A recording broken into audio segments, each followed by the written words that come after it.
Mesdames, Messieurs, bonjour. Je suis Boris, j'ai 18 ans, mais aujourd'hui je ne suis pas là pour parler de moi. Aujourd'hui je suis là pour vous dire qu'il est impossible d'être fort sans avoir été faible au préalable. On lui dit qu'il est inconscient, d'autres lui disent qu'il est courageux.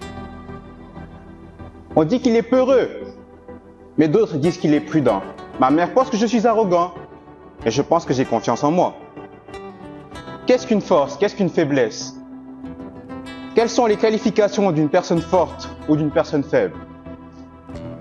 Certains attachent ces valeurs à des morales ou bien à des accomplissements et à leurs capacités.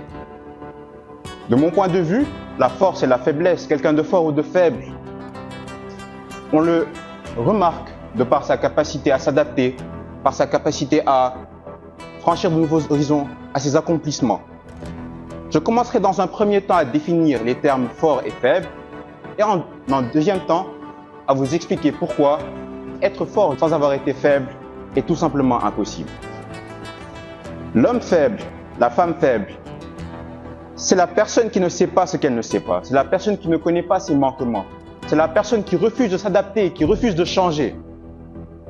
L'homme fort, l'homme faible, c'est la personne qui sait ce qu'il sait et qui sait ce qu'il ne sait pas.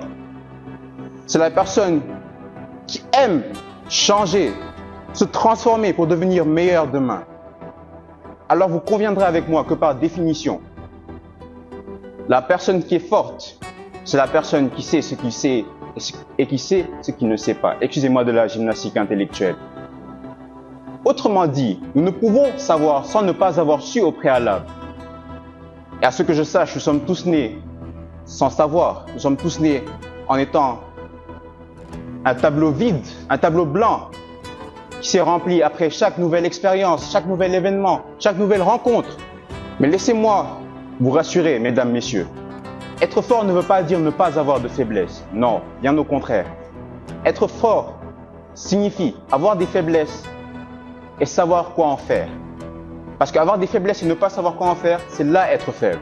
Comme un grand expert en négociation commerciale, Zig Ziglar nous le dit, la clé du succès, c'est de savoir convertir ses faiblesses en force.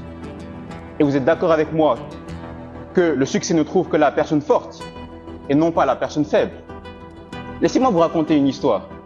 Il s'agit d'un Chinois, un soldat chinois du nom de Qin Shi Huang, qui est monté au pouvoir et devenu empereur de la dynastie Qin. Lors de son règne, il a eu plusieurs tentatives d'assassinat, chose qui l'a rendu un peu plus faible. Il a commencé à douter de ses proches. Il a eu un manque de confiance. Il commençait à craindre les gens. Il avait de l'insécurité. Suite à cela, il construisit un château fort, grand. Personne ne savait où est-ce qu'il était, quand est-ce qu'il y était. Il était dans le mystère total. Il finit par mourir, Dieu seul sait par qui et comment. Mais cette faiblesse, cette insécurité lui a coûté la vie. Or, c'était quelqu'un de fort, il avait le succès, il avait les royaumes, les richesses. Mais cette faiblesse lui a coûté la vie. C'est ainsi, mesdames, messieurs, non, je dirais plutôt, chers grands frères, chères grandes sœurs, chers tontons, chers tatas et maman, je vais vous inviter à continuer à faire une introspection de soi, à continuer à nous adapter aux différents challenges, défis, événements de la vie et à convertir nos faiblesses en force. Et de nous retrouver au sommet, bien sûr. Car ici à l'EAO, nous qui avons remarqué notre faiblesse à parler en public, nous qui avons travaillé dessus pour en faire notre plus grande force aujourd'hui, le succès, le sommet, c'est la seule place, c'est le seul chemin que nous pouvons emprunter. Je vous demande merci.